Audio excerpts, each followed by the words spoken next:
जमशेदपुर में लगातार कोरोना के मामले बढ़ रहे हैं। शनिवार को कोरोना के 1000 से अधिक मामले दर्ज किए गए, जो 10 मई के बाद सबसे अधिक बताए जा रहे हैं। ऐसे में कोविड की तीसरी संभावित लहर आ चुकी है। तो जिले भर में कोविड से लड़ने के लिए क्या कुछ तैयारियां की गई है और क्या स्ट्रैटेजी अपनाई गई है, इस संबंध में हम बातचीत करते हैं जिला सर्विलांस पदाधिकारी डॉक्टर साहिर पॉल से।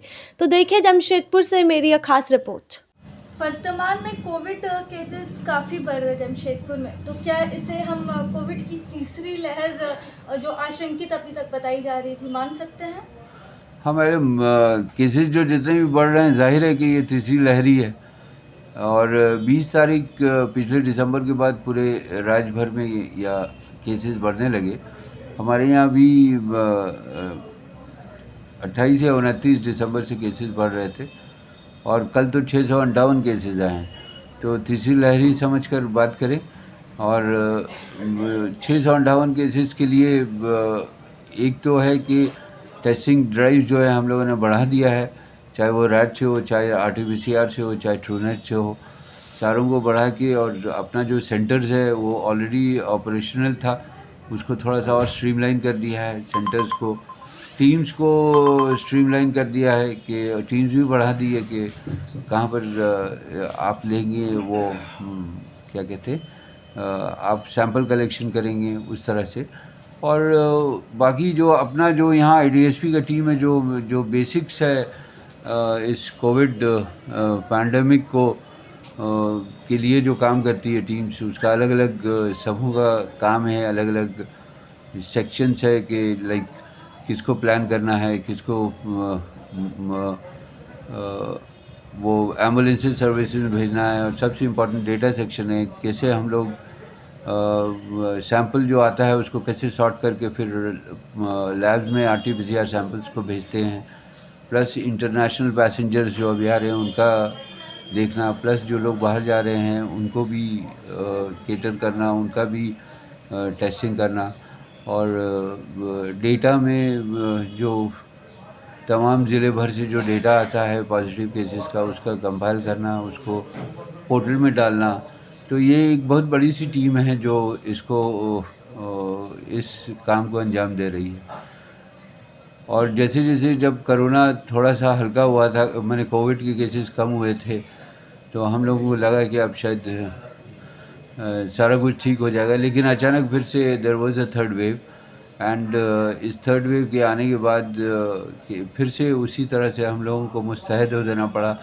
और सुबह अगर 10 बजे शुरू होता है या 9 बजे ऑफिस शुरू होता है तो रात का 10-11 बज ही जाता है इसको फाइनल कंप्लीशन के बाद, जब बुलेटिन रिलीज़ करके कि दिस इज़ आज का बुलेटिन है, आज का क्या काम है।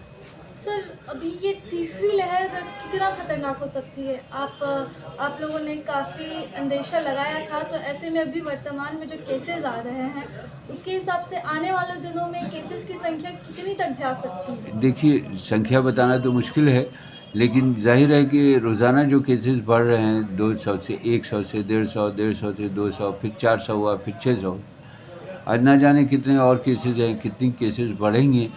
लेकिन जाहिर है केसेस बढ़ेंगे, there has to be peak. और हम लोगों का वो अनुमान है कि जनवरी और फरवरी 15 तक मेरे ख्याल there has to be a peak. ये बहुत शॉर्टन होगा पीक, और ये पीक जो है ये फिर एक बहुत ही स्टीप डाउनफॉल होगा जो मार्च तक ख़त्म होना चाहिए।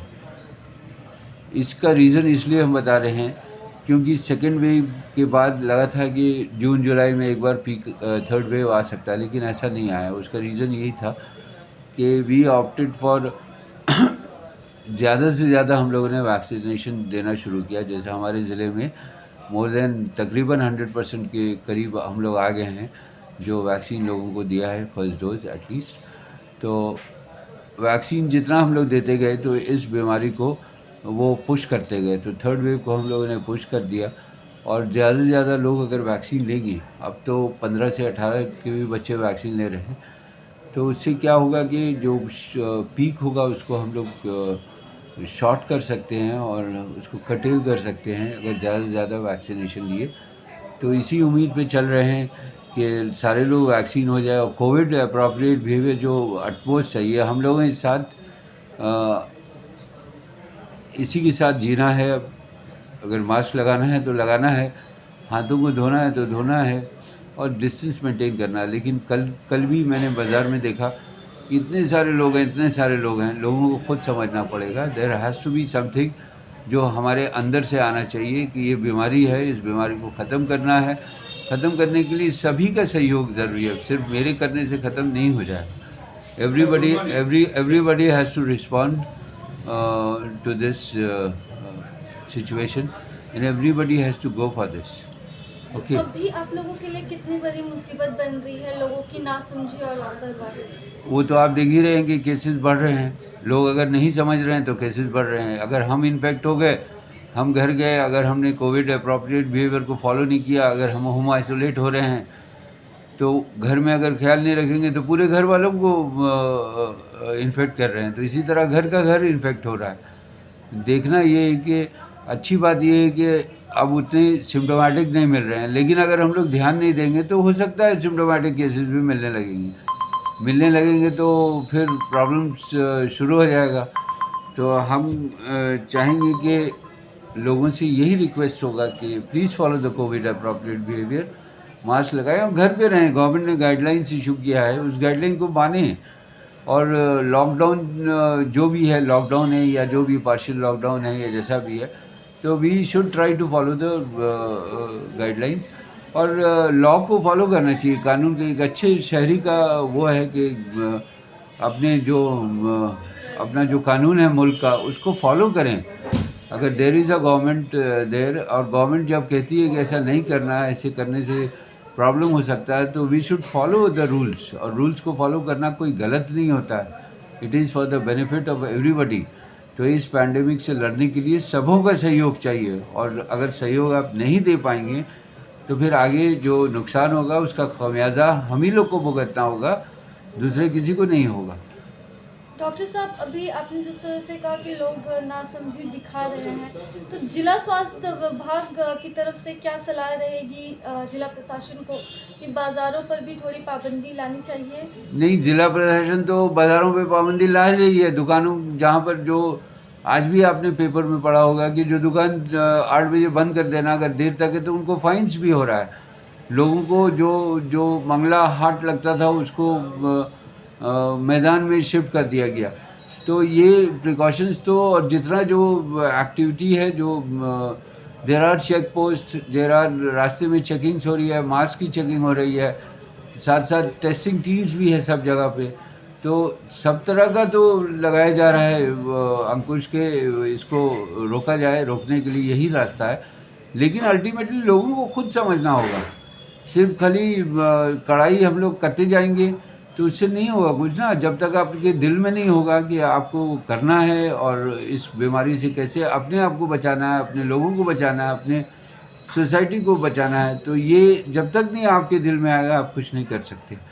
तो उसमें एक ही है कि please try to follow the, फिर मैं कहूँगा please try to follow the rules, follow the law, और इस कोविड से हम लोग किस तरह से बच पाएंगे। तो हम मानकर चल सकते हैं कि यह कोविड की तीसरी लहर ही है जिसका प्रकोप पूरे जिले भर में देखने को मिल रहा है और लगातार टेस्टिंग की तकनीक को बढ़ावा दिया जा रहा है, इजाफा किया जा रहा है टेस्टिंग की संख्या में, जिसके बाद इतनी बड़ी संख्या में संक्रमित सामने आ रहे हैं। और कहीं ना कहीं जिला प्रशासन ने इसे लेकर काफ़ी तैयारियां भी की है, लेकिन इसके बावजूद लगातार बढ़ते मामले चिंता का सबब ज़रूर बन सकता है। तो देखते हैं किस तरह से पूर्वी सिंहभूम जिला इसकी तैयारियों में जुटा हुआ है और आने वाले दिनों में कोरोना से क्या हालात सामने आते हैं। इसी के साथ नमस्कार, मैं राजलक्ष्मी, लाइव लगातार से। न्यूज अपडेट के लिए आप हमारे चैनल को सब्सक्राइब करें। आप हमें फेसबुक और इंस्टाग्राम पर भी फॉलो कर सकते हैं। बने रहे लगातार.in के साथ।